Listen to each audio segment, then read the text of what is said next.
Andrew, can you hear me right now? Yeah, hey Danny, how's it going? It's going well. How are you? Not bad. Kind of Yeah, nice relaxing day at home, kind of. right. Been on the phone and emails all day, it seems, but things are going well. We've got lots of paleo folks helping out. So we've got Jim Kirkland up at the Utah Geological Survey that's Oh been yeah, Papa spreading the Jim. word. Um, Randy Ermis at the Natural History Museum in Salt Lake, and Josh Lively at the Prehistoric Museum in Price, Utah.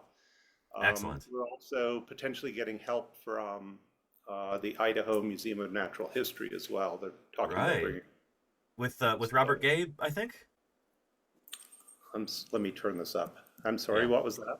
Uh, that's where was it Robert Gay or Brian Peacock or both of them? I think are there at Idaho Yeah, State. yeah, Brandon Peacock, yeah, but it Yeah, would probably be Rob Gay who kind of yeah. runs their education, and I've done a lot of work, many years with Rob. I've Um, never met him before. I'm excited to meet him.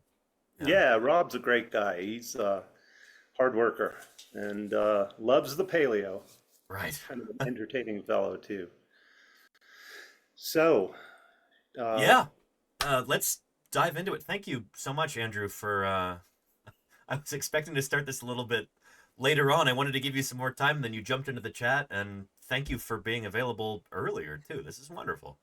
yeah, Um, no problem. yeah, yeah. Just so everybody can kind of get a chance to get to know you first. Um, I know you've got kind of an interesting background. Jim has told me some stories. Uh, tell us about Uh-oh. how you found your way into paleontology. I moved from England to Quebec, north of Montreal in Canada, back in 1971. A couple of months later, my aunt came over to visit us, and we were walking along a trail near a town called Prevost in so north of Montreal in the Laurentian Mountains, so all Precambrian rocks. Nice. And we were walking along this trail, and she picked up a shell fossil from ore division rock that had obviously been shipped in from limestone quarries in Montreal.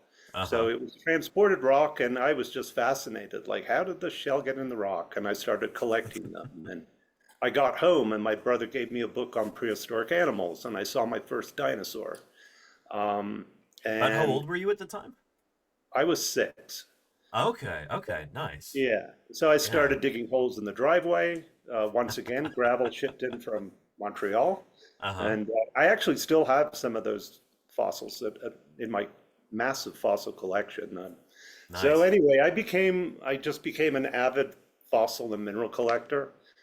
And then I guess it was 1976, I Mm-hmm. met Dr. Richard Harrington, who was the curator of quaternary paleobiology at the Canadian Museum of Nature in Ottawa.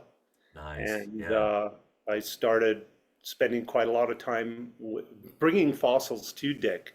And he showed me fossils from the Champlain Sea. I'd seen them in the exhibits. And my dad made a call and spoke to Dick. And Uh-huh. I started collecting these fish fossils you find in limestone nodules. So they're only 10 to 11,000 years old, so pretty young stuff. Oh shoot, Um, yeah. Pleistocene, yeah, yeah. but anyway, I ended up donating over 600 specimens to the Canadian Museum of Nature.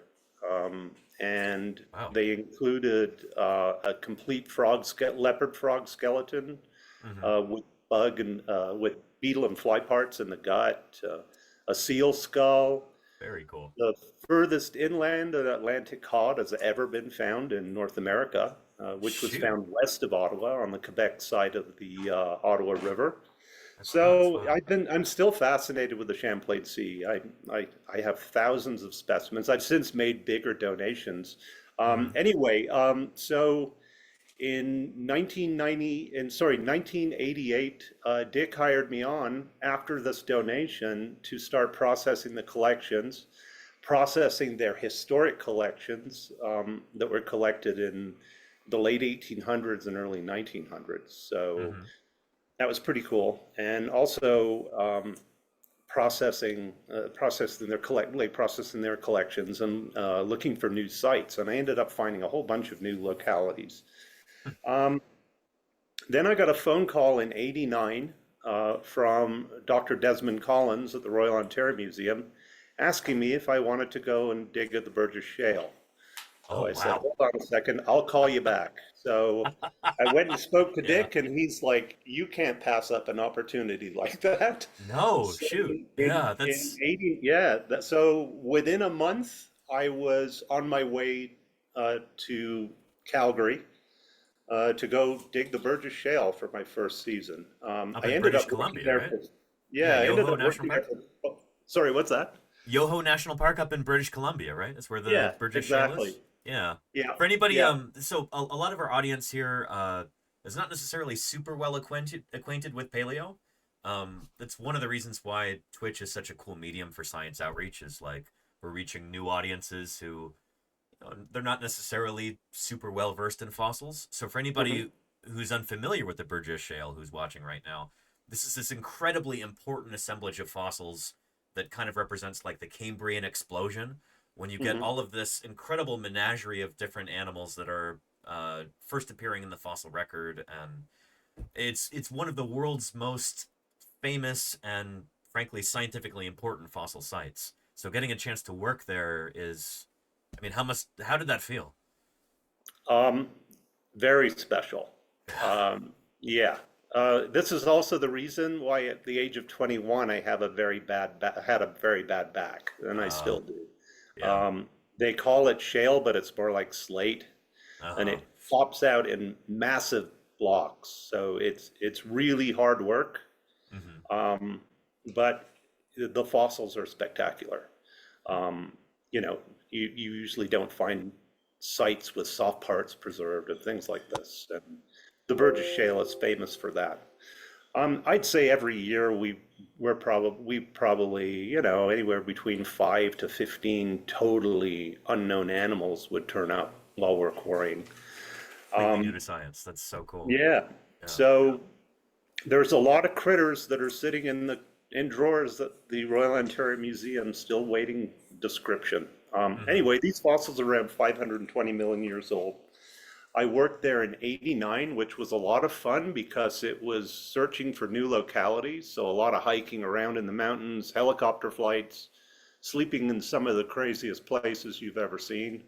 There's one locality called S7 on the side of Mount Stephen. We were camped on a tiny knoll about the size of my house. You know, you could fit a cook tent and 3 sleeping tents. And of course, you don't want to get too close to the edge. Actually, Right. one of the first questions Des asked me is, "Do you sleepwalk?" And you can see why. I mean, Might be a 800 death foot sentence. off. Yeah. Yeah, and we can hear rock falls all the time coming off the mountain. Uh-huh. It's spectacular. Um, anyway, my final season was in 1995. Um, we reopened Walcott's Quarry, which was the Nice. original quarry. So it was discovered Mm-hmm. by the former director of the Smithsonian, Charles Mm-hmm. Doolittle Walcott. I've kind of been following him around. Actually, Walcott worked for John Wesley Powell when he was traveling the Colorado River, and Walcott measured a stratigraphic section up a gully called Kanab Wash, and he followed it up from the base of the Grand Canyon, and he measured a section all the way Mm-hmm. up through Kanab, further north to a town called Alton, which is in the Cretaceous. So he measured from the Precambrian all the way up to the Cretaceous. It took him a couple of years.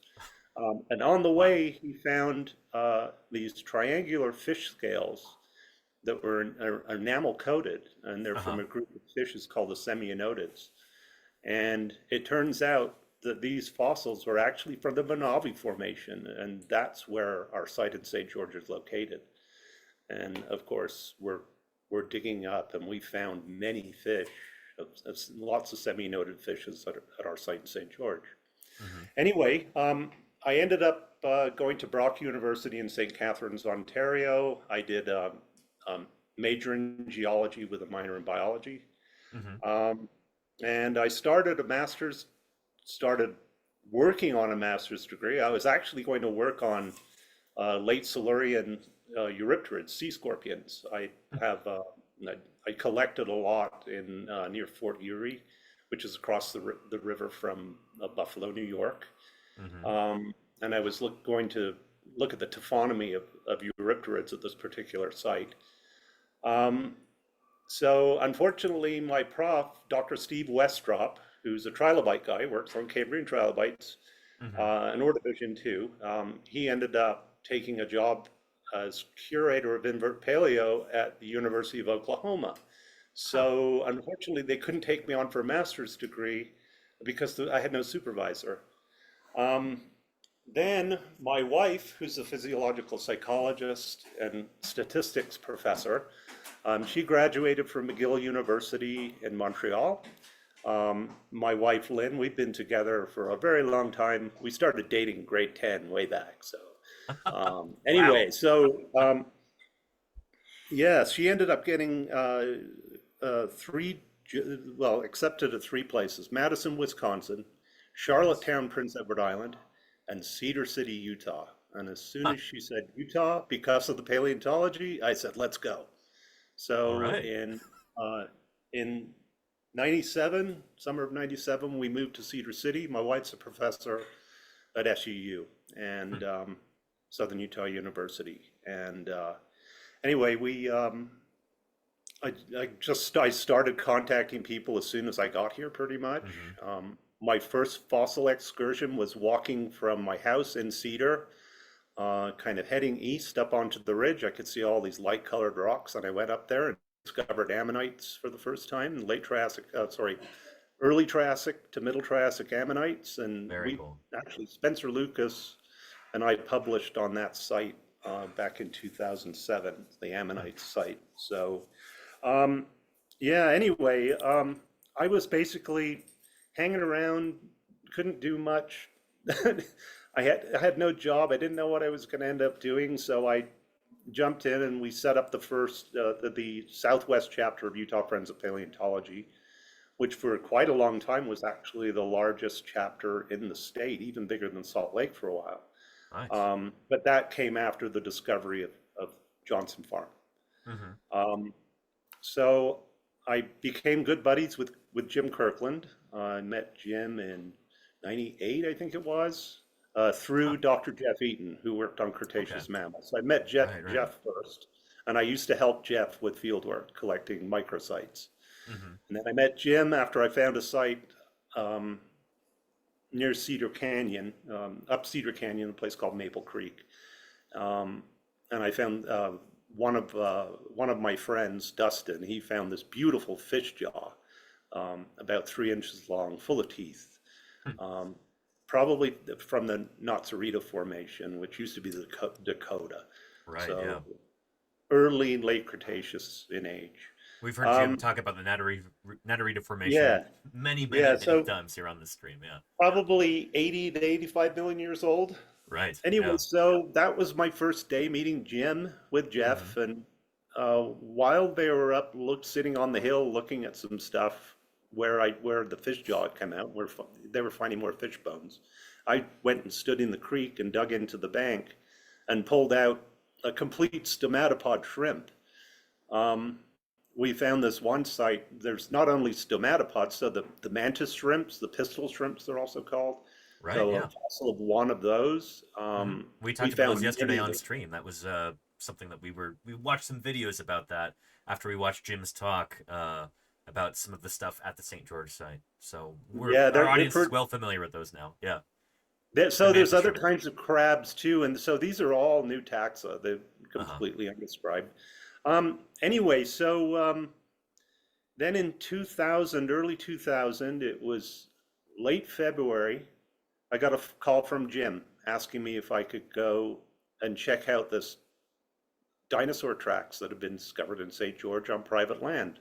Hmm. So I went down there to see it. Dr. Wade Miller from BYU, who's a mammal guy, Mm-hmm. he did work on dinosaur tracks once. Did the first description of the Warner Valley dinosaur track site, which is south of St. George. Gotcha. it's a public locality. It's in the overlying Chianti Formation. Hmm. Um, so yeah, I went to check it out, and Alden Hamblin was there too. He was the first paleontologist for Grand Staircase Escalante National Monument, and he was a tracks guy. Huh. So they talked to the press for a little while and left, and my buddy Dustin and I were there. Just we were blown away. I spoke to Jim, and Jim was thinking, oh, we can bring a couple of these blocks up and stick them in front of the UGS building, Utah Geological Survey building in Salt Lake.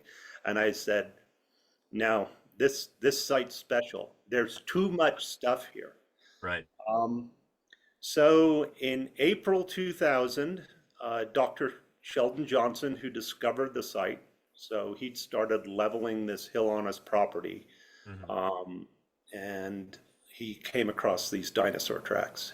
His first impression was um, there's a dinosaur in the rock and its foot sticking out. He didn't realize what he was looking at was a natural cast, so the sand infill of the actual track.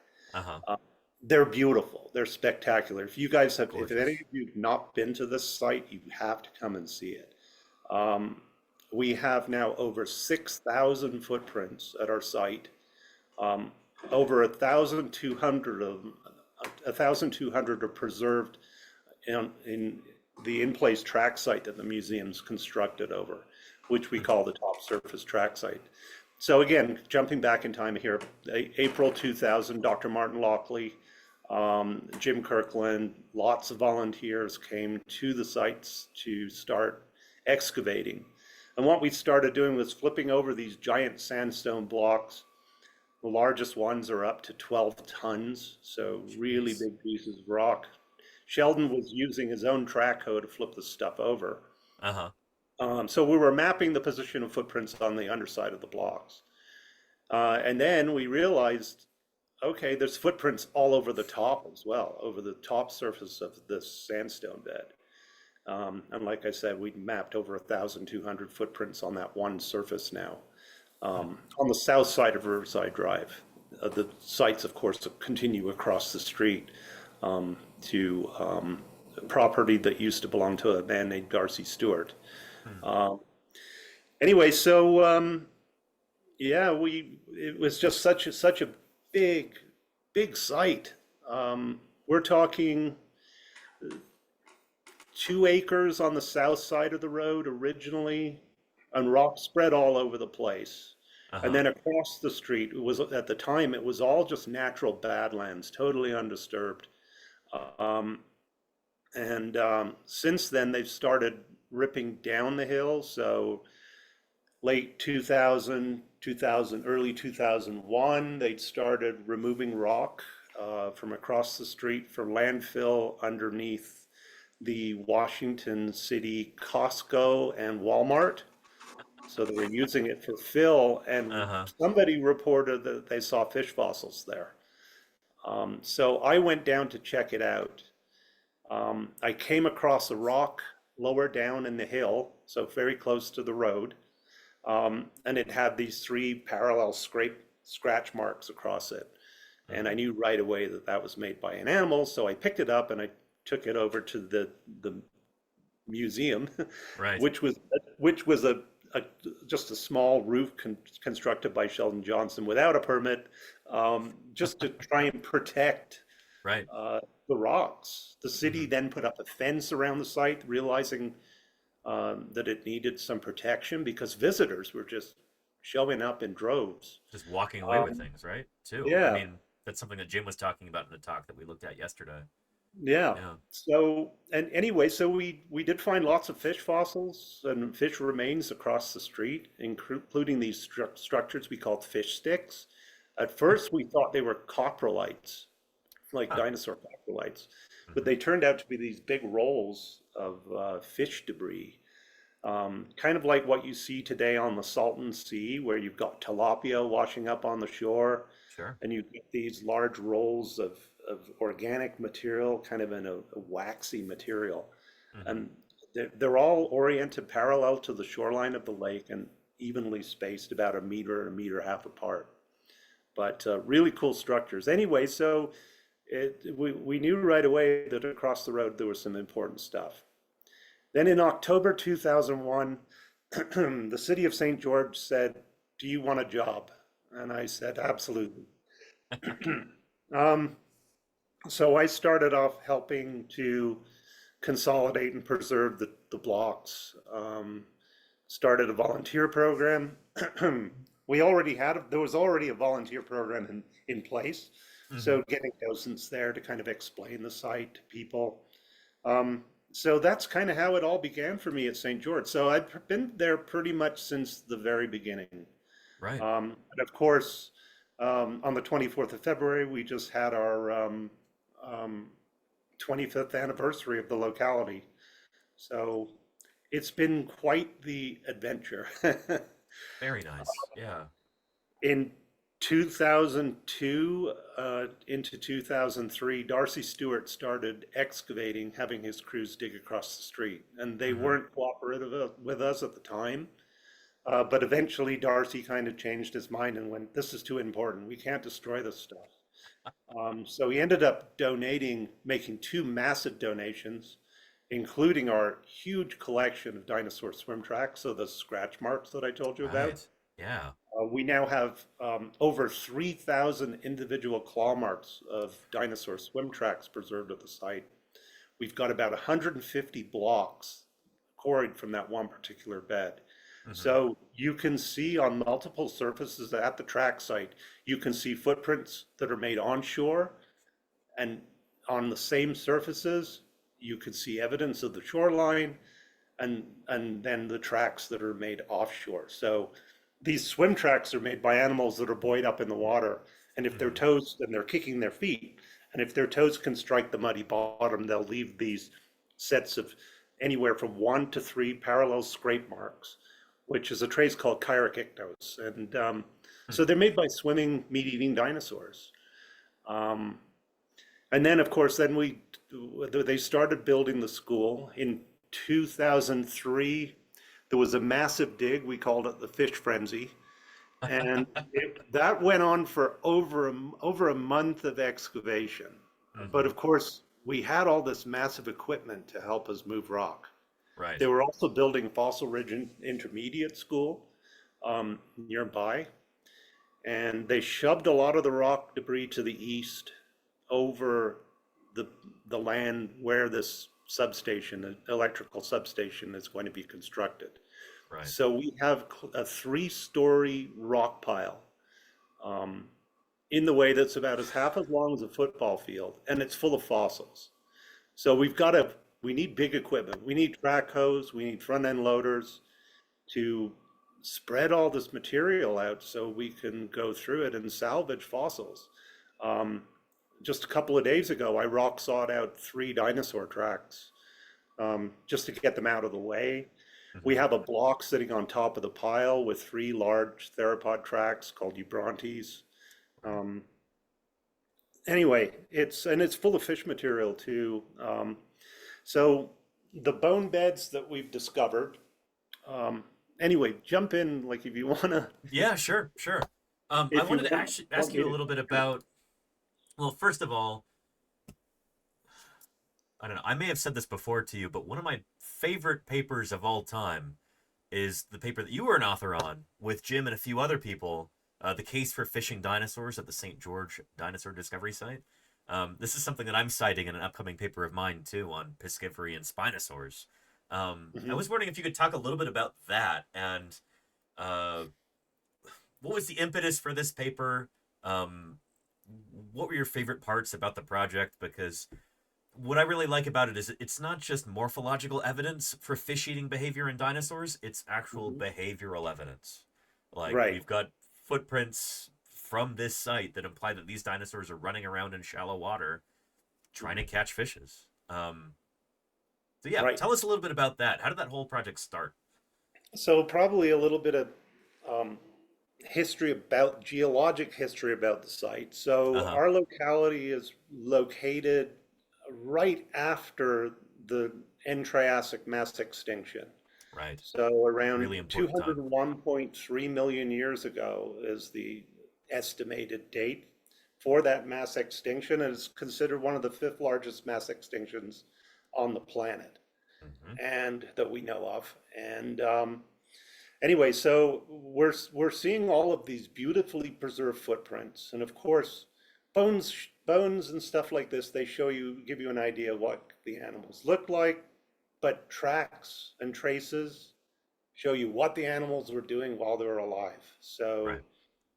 they're really great at showing us, telling us about animal behavior. So the swim tracks, for example, we've got thousands of these swim tracks, and we can see animals that are swimming against a current, swimming with a current, swimming Hmm. across current, and they all show variation in the track morphologies um, based on what they're doing. So Um, is that actually we how you can also tell whether they're swimming against the current or with the current? How do you determine that? For everybody in the So audience we who might be have, wondering.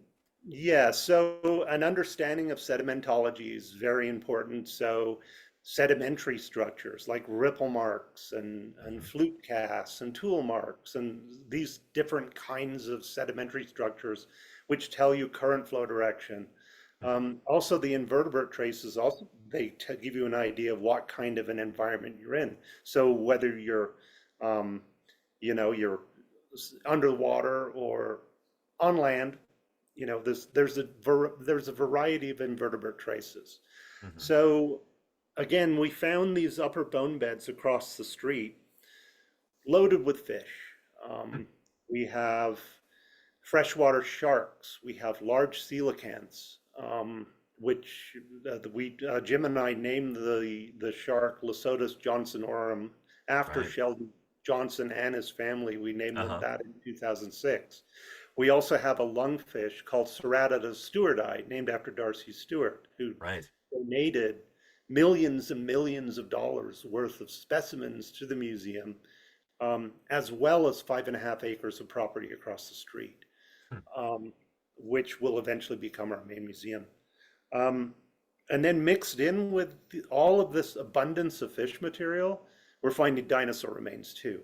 Hmm. Um, with Adam Marsh, paleontologist at Petrified Forest National Park, we published, and Adam, you may know him from a recent redescription of the dinosaur Dilophosaurus. I do. Um, Yeah. famous from, killed Nedry, that one. Um, Of Jurassic Park fame, yes, indeed. yeah. Yeah, yeah. I've Um, got a Dilophosaurus skull on the wall right here, actually. oh, 3D oh, that's printed. cool. So, Nice. along with a bunch of Growlithe Yeah, tracks, those and are of those are course, cool. 3D printed coelacanth as well. So, tried to keep things on theme for Right today's on. stream. Yeah. Um, so anyway, we found a whole bunch of theropod teeth as well. And what these teeth have, they're kind of conical in shape. Hmm. They're not flat and strongly serrated, like you would think of in a lot of meat-eating dinosaurs. Right. But what we see, the tips of the teeth, they're worn down and rounded. And then the serrations, where the serrations used to be, they're completely worn down too. Mm-hmm. Now, there's a group of fish that we find, the most common kind, they're called semionotids. Right. And they're suggested to be distantly related to modern garfish. Mm-hmm. And those have scales called ganoid scales. So they're enamel-coated scales. Yep. Basically, they're like chainmail fish. So they're kind of armored in a way with all this enamel on the outside. But I bet they tasted good. We think these dinosaurs were actually, so one thing about the site and a lot of early Jurassic sites is um, they're dominated by theropod tracks, so meat-eating Mm-hmm. dinosaur tracks, which is really unusual. And this is after this mass extinction. Most sites around the world in the earliest Jurassic are dominated by theropods. And Right. here we have all of these swim tracks. So these animals are we believe these animals were actively going into the lake and feeding on fish, Hmm. based on the wear patterns of the teeth. If you look at the dinosaur Spinosaurus, if you look at their teeth, they're very similar. You also see some of the last semionotids in the earliest Cretaceous, and they're Right. associated in beds with Spinosaurus. Yep. Again, they've got these enamel-coated scales, so they have almost exactly the same kind of wear patterns on the teeth. So that's one of the reasons why, we're suggesting these animals were in the lake fishing. Um, we also found a beautifully preserved theropod vertebra Mm. at in the upper bone bed. So these beds that we're going to be excavating, well, it's already started digging into. So we're seeing all these tantalizing little pieces of animals that that are totally unknown from this part of the world in the earliest Jurassic. Hmm. So it kind of makes St. George Dinosaur Discovery Site very unique, having a combination of footprints of all different varieties associated with skeletal material. And we have plants as well. We have unique species of plants at the site as well. So invertebrates are there too. So it's quite the story. Um, it's complex too. It's I love that you say that it is unique. Jim waxes lyrical about this all the time, and we're going to be interviewing him on Monday about this, hopefully. Um, but I want to really emphasize that idea to everybody watching that this is a truly important site, and the fact that it's there within St. George city limits is Yeah, pretty darn special. right. I'm wondering if you could talk a little bit about kind of the benefits to the town of St. George of having the site there. Uh, I know there's some schools nearby. I've heard you've had a lot of field trips. We talk a little bit about that. How this is really a locus of science outreach and education too. Okay. So we Yeah. have Fossil Ridge Intermediate School. They were going to call it Pine Valley Intermediate School, and then they decided to change the name. They've Much better actually got name.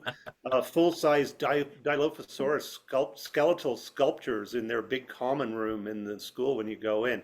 But Huh. I hear recently, with all the crazy politics, they're talking about going back and changing the name to Pineview Middle School again. I don't know why. That's bizarre.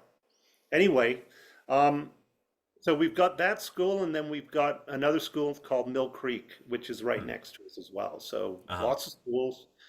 Um, we also, uh, one thing just to point out, when I first went there, it was a dirt road.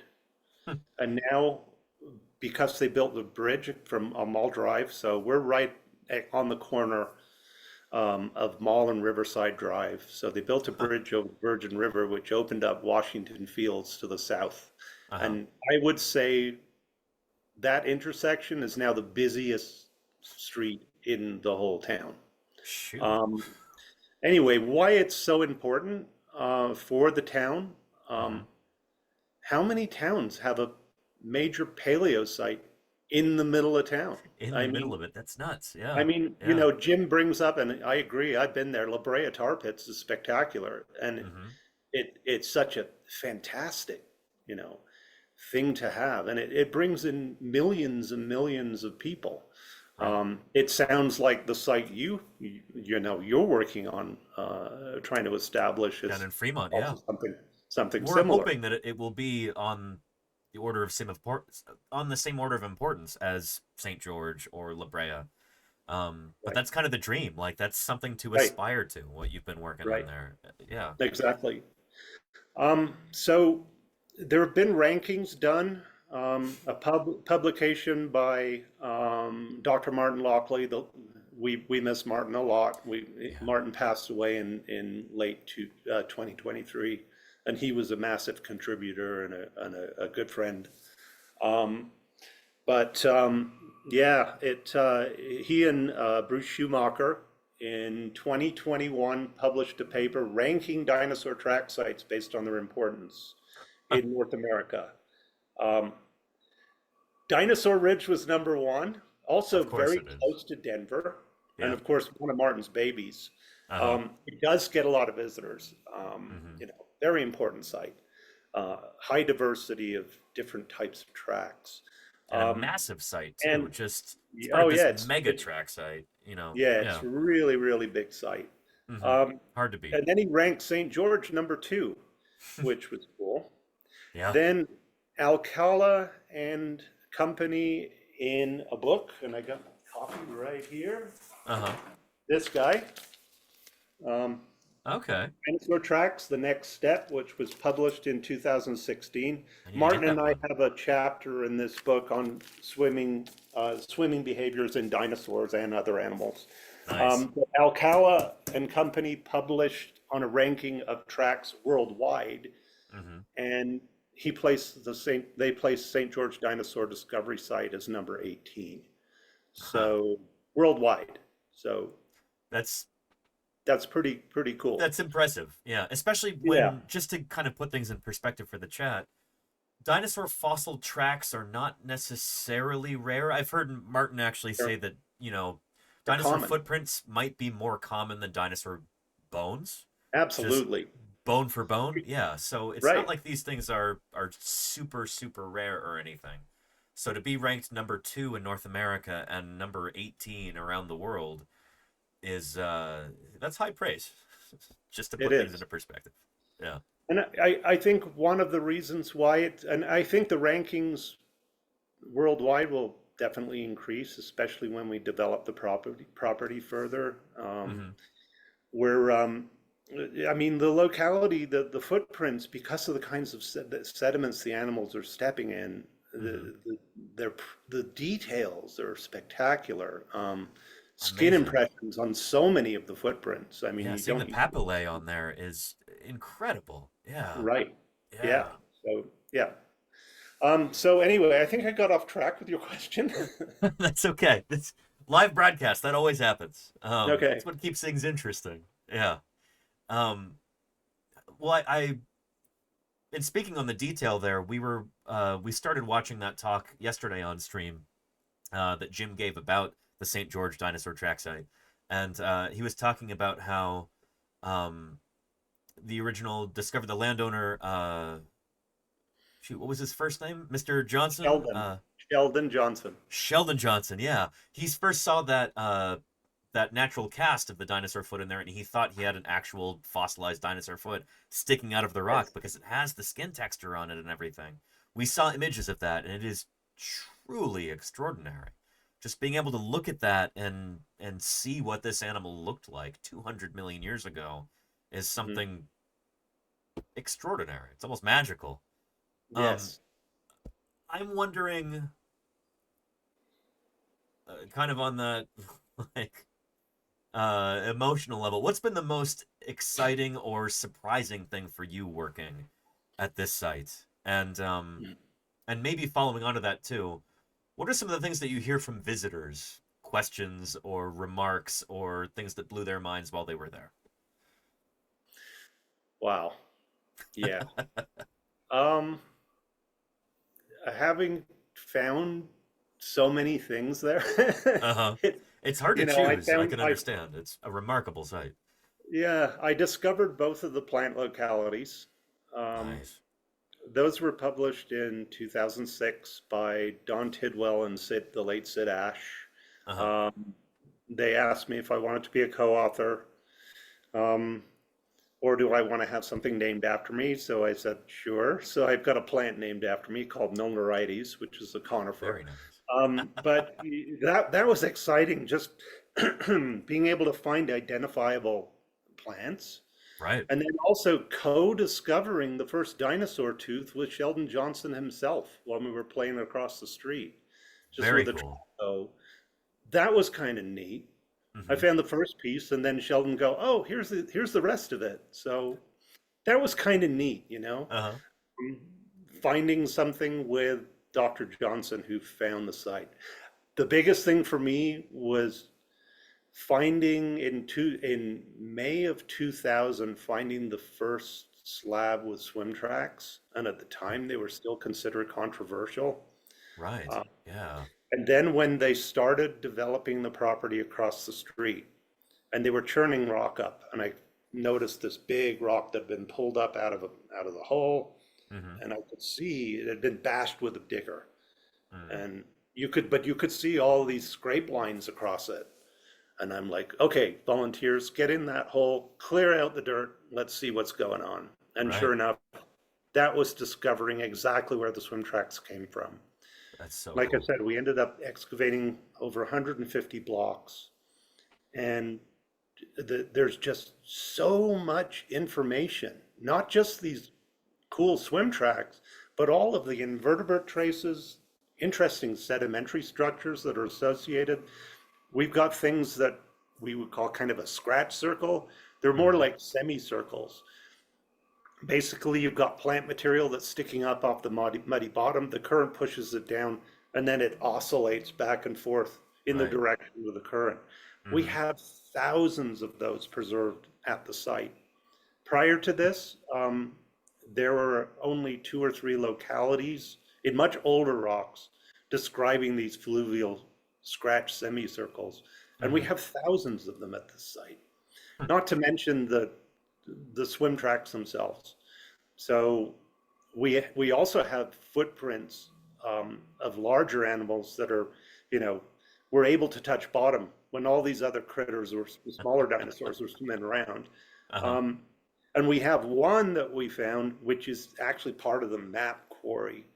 Um, and it shows an animal that had put, it's a Eubrontes size animal, Hmm. put the foot down, put the metatarsal down. Of course, these animals are walking on their Hmm. tiptoes, so they're what we call digitigrade Right. tracks. But so they would put down the metatarsal, which is basically the rest of the foot. Hmm. Um, uh, and you can see the animal was probably pushed sideways, probably by a current, and you could see the leg had slid across the surface and then left a second impression. That's Uh, so cool. A that dinosaur was, skid mark there on the yeah, bottom of the so river. Wow. that was pretty exciting. And then discovering the fish beds across the road, just Hmm. realizing how many fish we have. I always thought dinosaurs were kind of cool, Hmm. but that's not what I wanted to do. I wanted to work on fossil fishes. I found them more interesting. Uh-huh. I don't know. I just always I've always been into fishing, and I have tons of fish books, modern and old, Uh-huh. fossils. But Do you have a yeah, favorite, so for any fish people in the chat, do you have a favorite kind of extant fish? um, hmm. Oh, it's a tough question. First, personally fishing, Yeah. you gotta love Or, catching a big northern pike. okay. Yeah, Yeah, very um, toothy. Yeah, yeah. I very love cool. pike. Yeah, they're Uh-huh. pretty cool fish. I'm a big Um, fan of gar and coelacanth. It's probably pretty predictable coming from a vertebrate paleontologist. yeah. Those are Now those are cool fish cliche too, fishes to be interested in. and But yeah, yeah. and because of the coelacanths we found at the site and will Hmm. continue to find. Um, yeah, I've become a fan of those too. Anyway, Yeah. so I'm kind of stoked because we have not only dinosaurs, but here we've got all this big collection of fish, so keep me happy. Right. So Yeah. I never thought I would ever be working on dinosaur tracks for a living. Um, Another big thing was the crouching theropod trace, the Eubrontes Right. crouch. At the Hmm. time, it was the fourth known sitting trace of a meat-eating dinosaur known worldwide. Um, we just published another paper for the Martin Lockley dedication volume. I've been Mm. doing a lot of work with the National Park Service, Hmm. um, and working on Lake Powell, and just making some pretty cool finds there too, which is probably another story. But we just described the 14th crouching trace in the world, from Lake Powell. But what's Very really cool. cool about the one at St. George, back in April of 2000, during the original dig, on that upper surface where we didn't realize there were footprints, Hmm. there was Brontes trackway with big long tail drags associated with it. Hmm. And that alone is an extremely rare discovery. Right. Um, Yeah. Tail then drags are when we, not common on dinosaur trackways. These animals did not no, they're drag their not. tails. Yeah. Yeah, of course, Yeah. like theropods usually keep their tails elevated, so you Hmm. rarely see them in theropods. But anyways, preparing the site for construction of the museum, um, led to a big kind of little bit of a stir with the city, because the position of the wall would Mm-hmm. have eliminated this crouching trace. So one of our longtime dedicated prep lab field volunteers for a long time as well, Sally Stevenson, Mm-hmm. um, working on the top surface track site, detailing it, and we, tons of people working on the surface.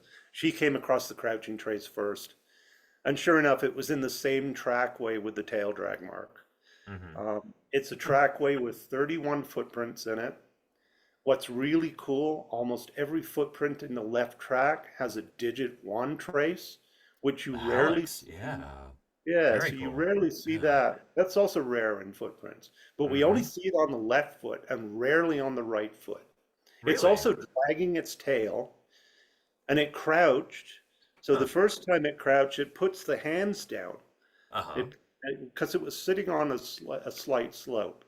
Um, so when it puts the hands down, what it shows is that the hands were turned inward, Right. Yeah. not like this. Not Dinosaurs pronated, they're couldn't do that. supinated. Yeah.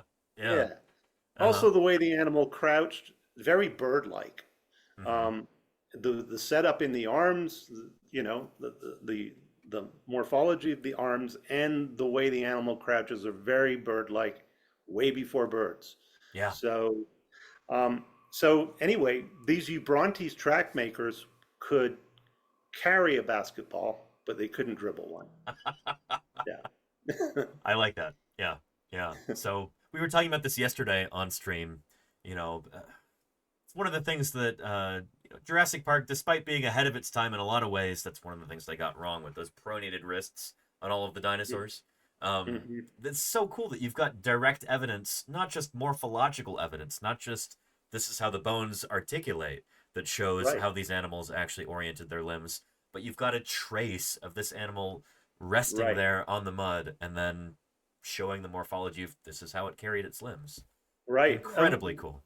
Yeah, one of the crazy things is though, Dr. Ken Carpenter back in 1995 Mm-hmm. published on the uh, the bones of the arms of theropods and Mm-hmm. said their hands are turned inwards. Yet it Mm-hmm. was no one really picked up on it, and dinosaur Right. skeletons continued to be reconstructed with their floppy hands.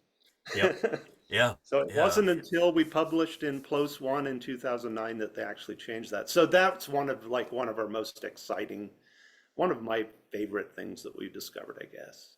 Uh, yeah, Very, very cool. Yeah. yeah. Um, I've got to be careful not to focus too much on the dinosaurs because I'm a dinosaur guy and I don't want to be too much of a dinosaur chauvinist about things. Let's No, get that's back okay. to fishes for a second. We were Okay. talking about coelacanths. Um, I know in 2007 you mentioned a very large coelacanth that you had there at the site. Um, did that critter ever get described? Do you have enough material of it yet to be able to describe it and name it, or is that still yet to be discovered? We do have enough material to describe it. Huh. We have at least we have two disarticulated but associated skulls. Okay. They're not complete. Uh huh. Actually, last year there was another partial specimen collected in Zion National Park by one of my former interns, Mm-hmm. I guess. And even before that, he was a high school student when he started out. Connor Bennett, he's now just started his master's degree at University of Good for him. That's awesome. Tennessee, working on tracks. Yeah, Connor found a specimen there too. But we definitely can use more material. And this substation construction, the quarry size, so the substation footprint is around an acre. Mm-hmm. Um, Looking at the bone layers, Uh the huh. upper and lower bone beds, the upper bone bed contains dinosaur material, lots of fish. The lower bone bed is mostly just it's all fish so far, Okay. but we're finding complete skeletons on that particular level. Nice. Um, we haven't found any complete coelacanths yet. We do have an Mm-hmm. articulated partial tail of a coelacanth from the upper Ooh. bone bed. Uh huh. So there's a chance of finding articulated skeletons of coelacanths. So we could definitely use a lot more material of coelacanths. Some of the coelacanth bones kind of suggest fish getting up to like 5 feet long. Shoot. So there's Wow. some big fish. Okay. Um, Yeah. Semi-anodid scales. Uh-huh. Our largest scale is an inch long. So there's some really, really big fish that lived in Lake Whitmore back in the earliest Wow. Jurassic. Okay. That's impressive. Yeah. And it makes sense too why some of these larger dinosaurs like the Eubrontes track maker, maybe something similar like Dilophosaurus. It's like a Hmm. 20-foot animal. It would make sense why they'd be venturing into the shallows to be able to catch these fish because that's a really decent meal if something's Oh yeah, for sure. five Yeah, feet long. Holy cow. yeah. Um, yeah, that's really exciting. And again, for everybody watching right now, here we should almost do like a station break like they do on the radio. For anybody who's just trickled in right now, I'm talking with paleontologist Andrew Milner, who runs the Dinosaur Discovery Site in St. George, Utah, at Johnson Farm. Um, we're talking about this right now because this is kind of well, this is urgent, to be frank. There's an emergency excavation that Andrew and his crew have just started a couple days ago. And I'm hopefully going to be out there in a couple weeks to help out with this too. But we really need help with this. We need funds, we need volunteers, we need support. And so that's what I'm doing is trying to get the word out about this as best I can. And we're talking about why this site is so scientifically important and what we can do to help. So, yeah, yeah. Um, maybe give us an idea about the fauna and flora at the site so far in this whole area. First of all, how much time is represented, and then how many different species of critters have been found at this site so far in the various layers? Okay, so the Monavi Formation is divided into what's the lower section, which is called the Dinosaur Canyon member. Mm-hmm. We don't have any fossils from the lower part of the Dinosaur Canyon member, and at the St. George Dinosaur Discovery Site, we only have the upper portion represented. In the upper Dinosaur Canyon member, we have lots of grallator footprints, so made by small coelophysid type dinosaurs. Mm-hmm. We have some spectacular specimens. We have a 25.5 ton block with 47 footprints on it in 14 trackways. Mm-hmm. We have another giant wall with 160 footprints made up of, Shoot. I think it's 8 or 9 blocks. The largest one is 12 tons. Uh-huh. We also have the plant localities. All of those, most of the plants were found in the upper part of the Dinosaur Canyon member. Mm-hmm. They include plants called Aracharides, which is conifer, and we have a species called Aracharides stockii, which is unique to the Monavi Formation. That's named Archarites, after. is that related to like Aracaria, like a monkey puzzle Yes, type very tree? similar. Yeah, it's a type of Excellent. Yeah. conifer, and Very nice. we have cone scales and we have complete cones as well. So Hmm.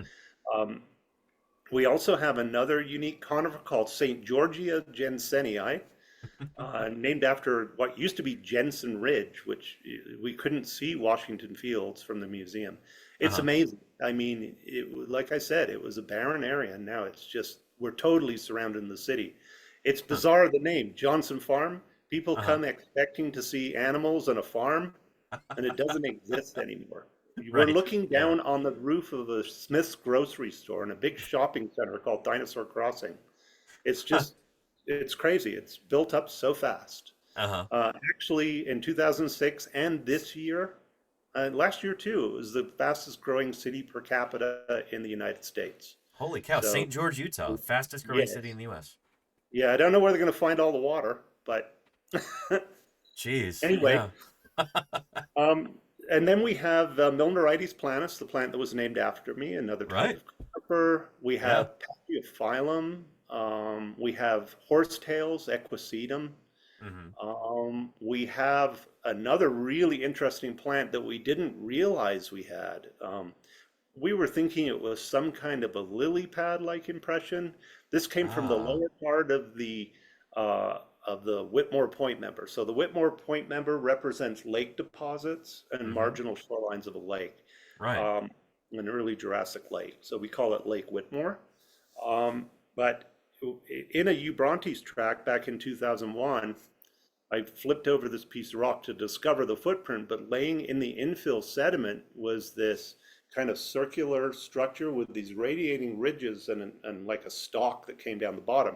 My We saw an first image impression, of it my first, my, yesterday. what's that? We saw an image of it yesterday in Jim's talk Oh, where oh, he in said that Jim's talk, yeah. originally he thought it looked like a stingray fossil or something like that. Stingray. That's what It I looks, thought it was when I saw it. And yeah. then I sent photos to Jim, and Jim's like, "That's a plant." Sid Ash is like, "That's an animal." And then we made this. Then there was a discovery made in the uppermost part of the Whitmore Point in Zion National Park, and I Uh-huh. was involved with that publication in 2014 with Sid Ash, and it's describing the first specimens of Jurassic San Miguelia plants. Um, so Hmm. they were thought to be, they're bizarre looking large leaves with a central stalk.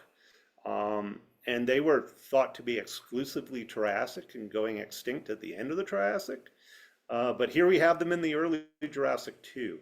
So we put two and two together, and sure enough, this impression is the San Miguelia. Huh. San Miguelia is still a problematic plant. It was thought to be the first angiosperm, so one of the first flowering plants by earlier researchers. Hmm. Of course, that's been shot down, but we're still not sure what group this plant belongs to. So that kind of runs you through the plants. Uh-huh. Um, we also have these large stump and root-like structures that we have one of them preserved in the museum on the top surface track site.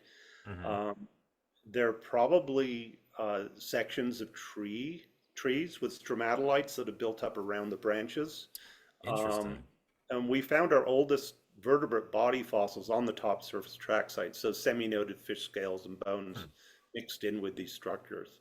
Hmm. They've also, so these structures have been modified and altered to microcrystalline quartz, so a chert. Um, Anyway, then the body fossils, as we move up towards the upper part of the Whitmore Point, we have all the fishes. We have at least four, we think probably around four species so far. It's just a hunch based on lower jaws that we're finding. Uh-huh. We have at least four morphotypes of semi-noded fishes. Hmm. Uh, these are the ones with the enamel-coated scales. We have one big coelacanth, well, multiple specimens. We think only one species so far. Uh-huh. We have a freshwater shark, a hybodont shark. We're hoping to get more material of that with this quarry, Nice. um, because Jim and I are in the process of doing a redescription of the hybodont shark Hmm. based on new material. And now we're going to get this whole pile of new material, which is very exciting. Hmm. Um, and then we also have paleoniscoid fishes, maybe one to two species of these possibly red-fielded type fishes.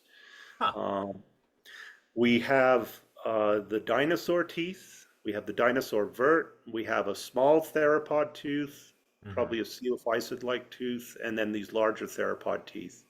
The one vert, and of course our paper with Adam Marsh in 2021 in Journal of Vertebrate Paleontology um, suggests that it's very Dilophosaurus-like, but it's not Dilophosaurus. Um, Ooh, exciting. so Yeah. we're hoping for more scraps of that and maybe Yeah. the more important pieces so we can actually name a new dinosaur. Be We awesome. have another really interesting tooth that's kind of more plant-eating dinosaur-like. It's kind of constricted at the base. It's kind of inflated. It's got Uh-huh. elongate ridges and serrations along the edge of it. We Huh. also have a partial tooth of a possible synapsid, so maybe something like a tritylodonted or something. Sort of a little But mammalian type unfortunately, it's guy. not Interesting. complete enough. So you can see we're getting all these really teaser fossils out of Yeah. these bone layers that we're going to be quarrying. Hmm. Um, so yeah, we'll wait and see what happens. As far as tracks, we have very small grallator footprints. So grallator ranging in size from like the smallest one we have, you can hide under a dime, and it's got all the toe pads. Shoot. Um, Wow.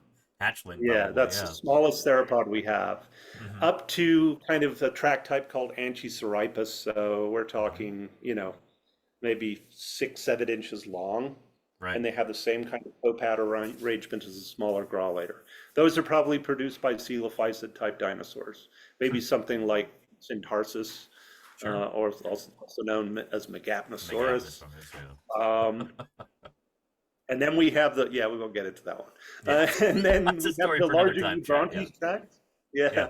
Yeah, we have larger Eubrontes tracts. We also have another tract type called Gigandipus, Mm-hmm. which has a big hallux on it, Hmm. and we think that's probably a extra morphological variation on Eubrontes, because we're Huh. finding Eubrontes with tail drags as well. So Gigandipus was described as having tail drags.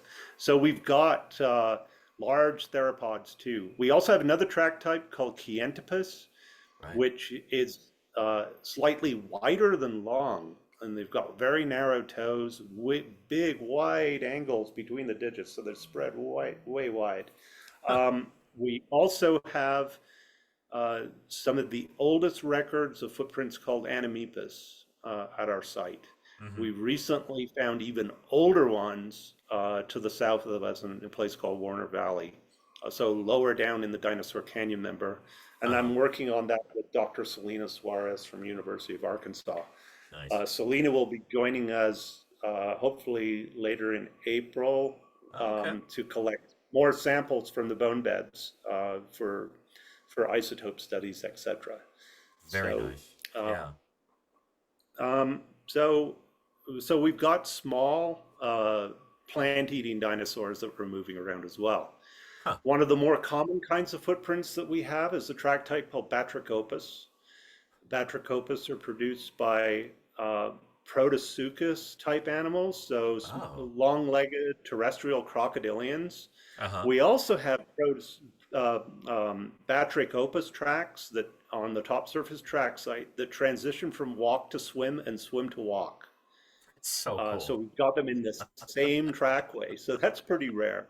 Yeah. We have possible eucynodont footprints, so maybe produced by tritylodontids at the Whoa, site. whoa.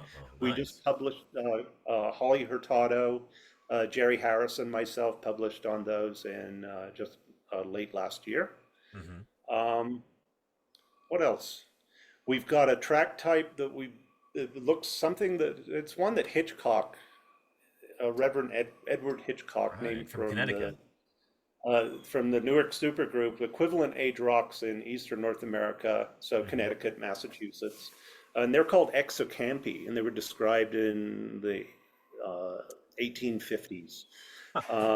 An exocampi is suggested to have possibly been produced by a sphenodont. So, and the Yeah. sphenodonts still live today Tuatara. in New Yeah. Zealand. They're called Mm-hmm. tuatara.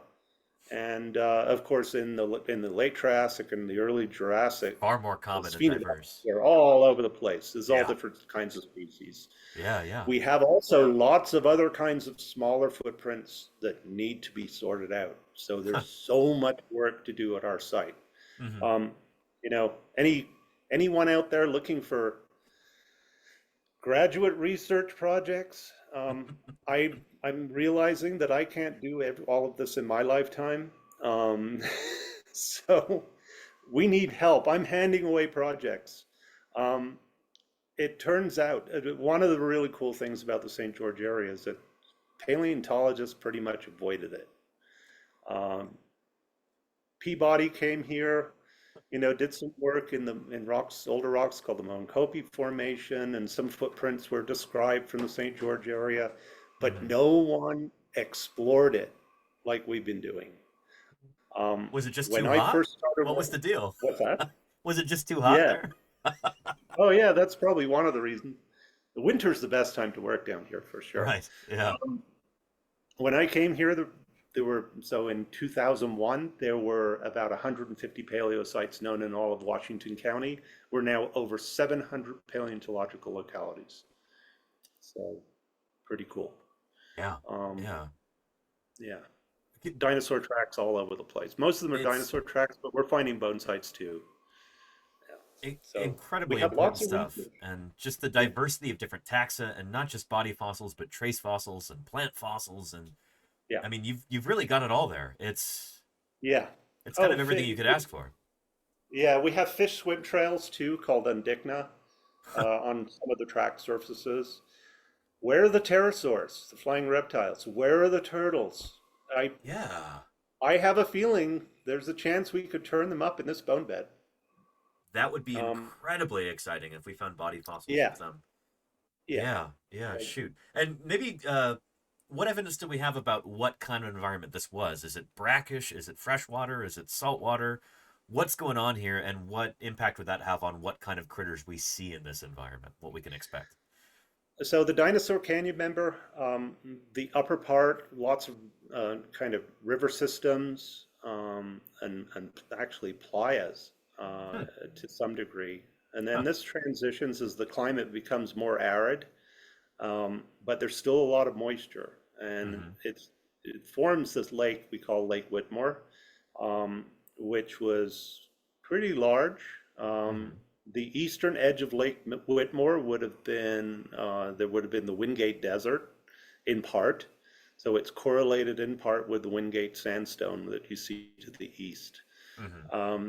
So very arid. It would have been a relatively shallow lake. We think, based on what the rocks we're seeing, based on studies that Jim and I have done, the lake probably deepened towards the south Huh. of where we are. But unfortunately, with the Grand Canyon, that's all eroded away now. So, Nice. um, anyway, so it was a freshwater lake Hmm. most of the time. And we think it did get briny at times. So, Interesting. yeah. Close enough to the coast that you'd have salt water coming in at times. Yeah, and we're not sure if there was any connection with the ocean to the east, because when you get Huh. into Nevada, everything's chopped up. Right. It's pretty Difficult to complex tell. geology. We've gone and looked, kind of like the Valley of Fire area with Mm-hmm. Dr. Josh Bondi. We Right. started looking at stuff there, Mm-hmm. trying to see if we could identify any Monavi Formation type rocks. Of Mm-hmm. course, in that area, the rocks we're looking at are kind of undifferentiated Monavi Right. Chianti, so no one's figured it out yet. Um, Mm-hmm. so anyway, hopefully that gives you an idea Really of appreciate it. Yeah, this is uh, you're a fount of knowledge here, and it's wonderful to get things straight from the source too. Maybe let's talk about this urgent situation right now. What's Okay. going on right now? Why have we got to work as quickly as we can here? What's the current situation going on in St. George to, you know, create this emergency excavation kind of scenario? So, like I said, the footprint for this electrical substation, the Mm-hmm. city was trying to get land down the road so they could construct it somewhere else, but that wasn't possible. Right. And St. So George is one of unfortunately, the fastest growing cities in the US, as you've been saying. yeah. So they're So just there's a need for trying to power. expand like crazy. Yeah, yeah. So the plan was to build it down the road, and kind of that piece of property would have become part of a future, kind of an extension of a park that's already there called Slick Rock Park. Mm-hmm. And then butting up against the edge to the west of this hill where we hope to eventually build um, a structure over this in-place hill. So what Mm-hmm. we want to do is quarry out all of these different track layers in situ, so we can kind of walk people through time and show them how this environment's changing. Right. And also a repository, a federal and state repository for collections. Mm-hmm. Everything we're collecting now is going to other institutions, from federal or state land. Right. Um, so um, so this substation footprint, we found out in early January that they have to build it where it is. The problem is there's a massive rock pile that was when they were building the school. They shoved all this rock to the side. It's about 3 stories high. Mm-hmm. It's about half the length of a football field. And this is full of fossils too, so it has to be pushed aside, and we have to sort through it to Right. to find to collect stuff out of the rock pile. There's some good Yeah. stuff. There's gonna be Um, footprints in there. There might be body fossils, all kinds of stuff, oh, right? oh yeah, for sure. They're guaranteed all of those things. Mm-hmm. So anyway, I was thinking that when we started there on Tuesday, started digging, we were Mm-hmm.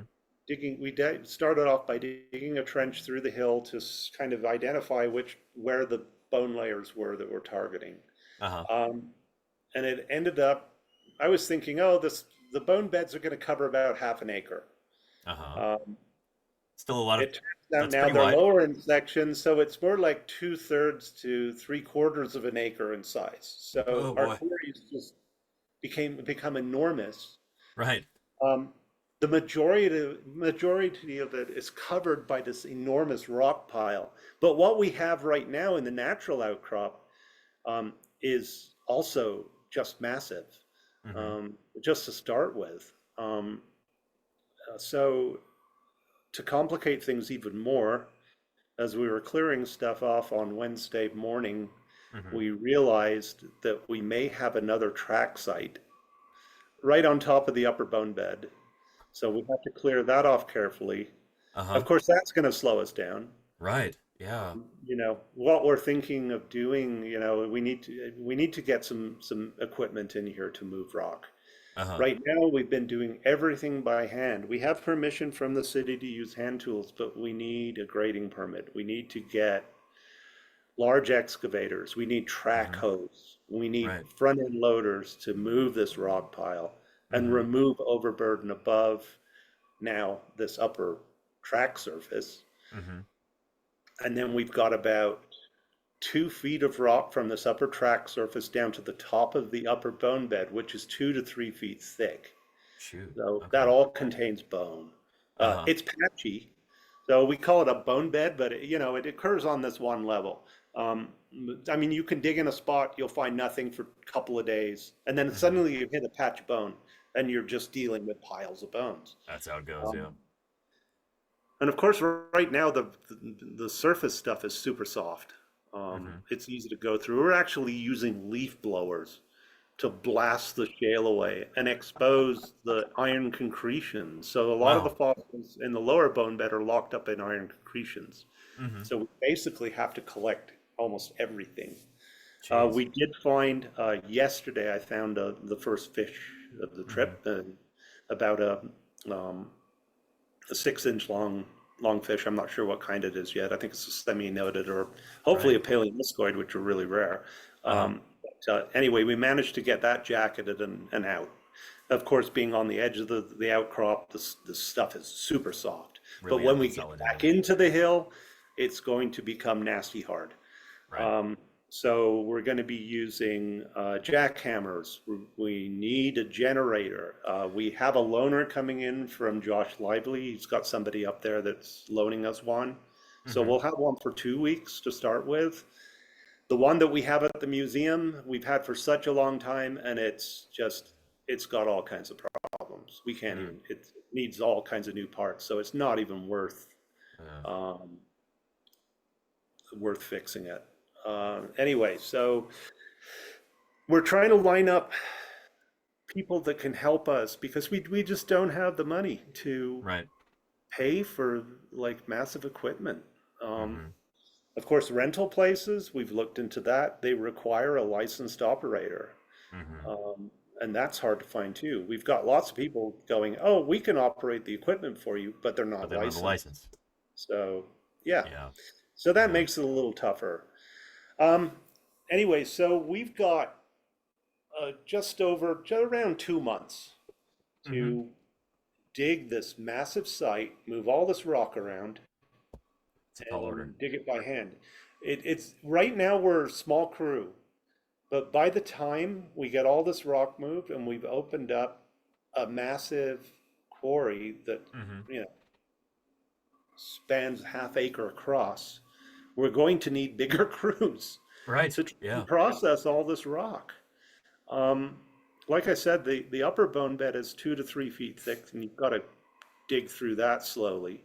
And then Mm-hmm. below that is the fish layer, the lower bone bed, which is about 3 to 4 feet below that. Maybe actually it might be a little deeper.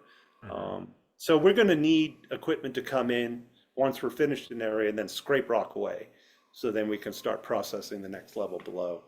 The Right. track surface above, we're hoping to get the rock removed, do photogrammetry, and then sadly we're going to have to take the site out.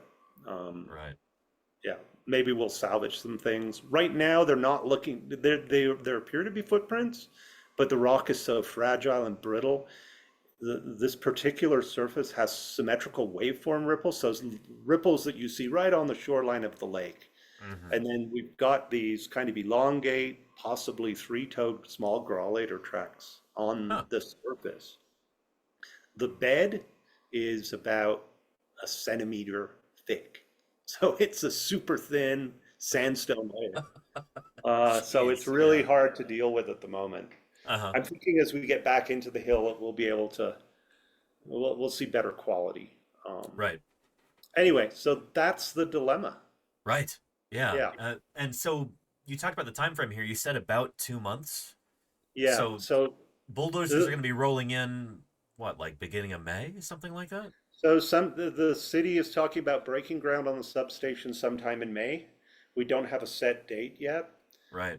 Um, of course, they'll be bringing in big equipment and they'll allow us to monitor Okay. um, while they're digging, but they're terrified of us slowing them down, Right. um, So we've got to which I get as many understand. fossils out as soon as we can because Exactly. once those bulldozers roll in, it's kind of game That's over. kind of the panic and the rush right now. Right. Right. Okay.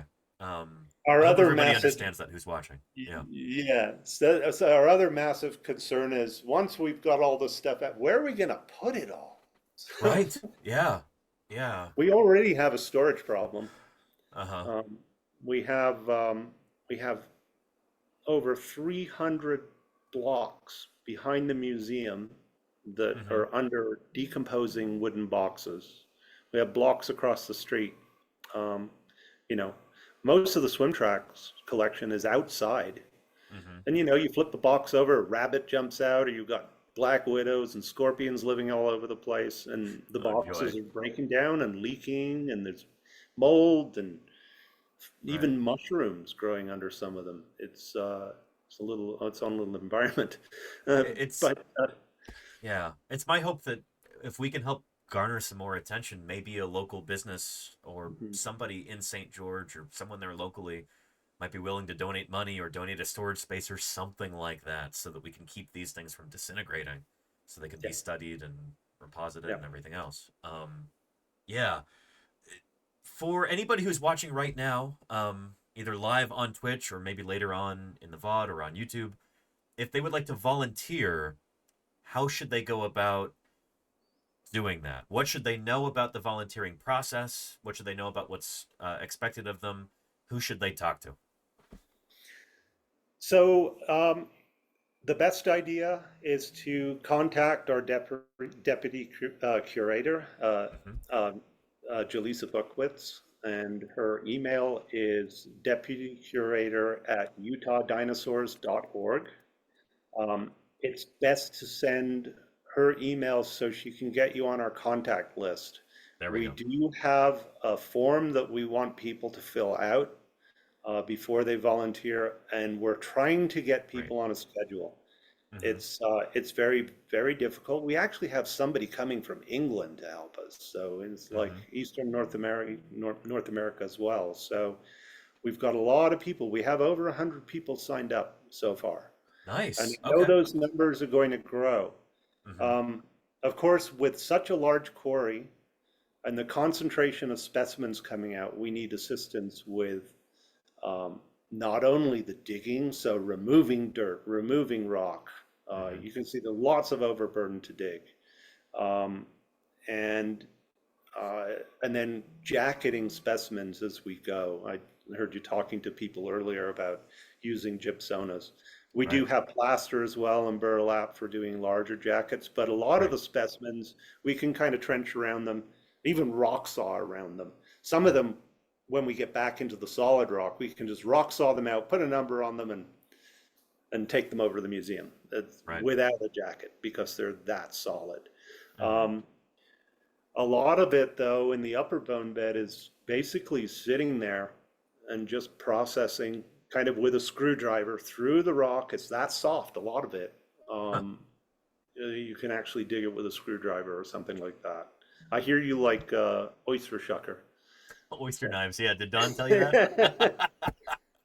He so hates those. That's how I was trained yeah, at Museum of the Rockies. That was our tool of choice there. So that's where all okay, my muscle memory is. But I've learned to cool. use scratch awls and chisels and stuff too. That's yeah, Yeah, yeah, yeah. yeah. So, and so we have quite a lot of gypsonas, but we're going to go through gypsona bandages. So the Oh medical yeah. bandage, like crazy for a lot Uh of huh. these smaller, fragile specimens. Right. Um, yeah. So one of the things in the upper bone bed, particularly, the bone is actually softer than the surrounding rock. So that's pretty Jeez. soft because the rock's pretty soft. Yeah. Yeah. So It looks like Jaleesa has gotten the Amazon wish list to work now. I hope. I've just posted a link to that in the chat. So if you'd like to help purchase something, Chad, one of those gypsonas, those medical bandages, there's Amazon gift cards on there. There's other digging equipment. There's mallets and awls and hammers and all kinds of stuff. And presumably you'll be adding new items to the list as needs arise. we will. Um, yeah. So anyway, bookmark that link, chat, and yeah, every little bit helps. It really does. Yeah. We're It's working on a. exciting. It is, Yeah. yeah. I mean, Oh, yeah. I tell people this is your opportunity to help contribute to the progress of fossil science. You know, Yeah. in vertebrate paleontology, we we do so much with so little. If you if anybody in the public wants to contribute to the advancement of science, there are few places, maybe no places, where you can get better bang for your buck than in paleontology. So if you've got a few bucks to spare, consider buying something off the Amazon wish list. Consider contributing to the Venmo or the other fundraising campaign there. Every dollar counts. It really does. Hmm. So especially if you're not nearby St. George, you want to help out but you can't volunteer. This is a way where you can actually make a real material, appreciable difference. Um, and we would really, really appreciate it. Big time. Yeah, yeah. Andrew, I'm looking forward to coming out in the next couple weeks, hopefully. I'm busy through next Friday. I've got obligations here in the Bay Area where I live. But hopefully soon after that, I can drive out and Okay. yeah. I will be gone from April 10th until the 13th. I'm going to Denver. Okay. Going with my wife to a psychology conference, but Nice. um, when I do that, I go to the collections in University of Colorado at Boulder. So, Uh-huh. and going through all the track collections from Martin Lockley's. Nice. So Yeah. be spending time there. So I'll be gone for just those few days, but I should be on site pretty much for the next 2 months. Yeah, Excellent. Shoot, yeah, that's I imagine gonna be pretty exhausting too. yeah. I had a It's good nap this afternoon, just after 2 days. I'm glad you were able to. It's the level of dedication is admirable. So thank you, Andrew, for doing what you do, and we're excited Believe to be me, able to it's my help out pleasure. Yeah. however we can. All Um, right. I appreciate you guys. yeah, yeah. Anything else? Final thoughts to say or anything? I would like to make this footage available if you want to take any of this out of the YouTube video. Uh, I can help you edit it or anything if you need to produce anything to be able to send to the media. Anything like that that you can think of, just let me know. Okay. I'm doing my best to get the word out and garner some support, and we'll be in touch. Yeah, Okay. Thanks, Danny. Appreciate you. yeah, yeah. All right. With that, I guess we'll sign off, and thanks so much, Andrew. You're Everybody, welcome. wish us luck with this, and it's this is a stressful situation, but in a way, it's exciting too. And It really is. Yes. Yeah. yeah, Who knows what we're going to find? That's the thing. yeah, yeah, awesome. Well, thank you, Andrew. I'll Yes. uh, Thank you. I'll talk to you soon. Bye bye. Okay. Take care. Bye.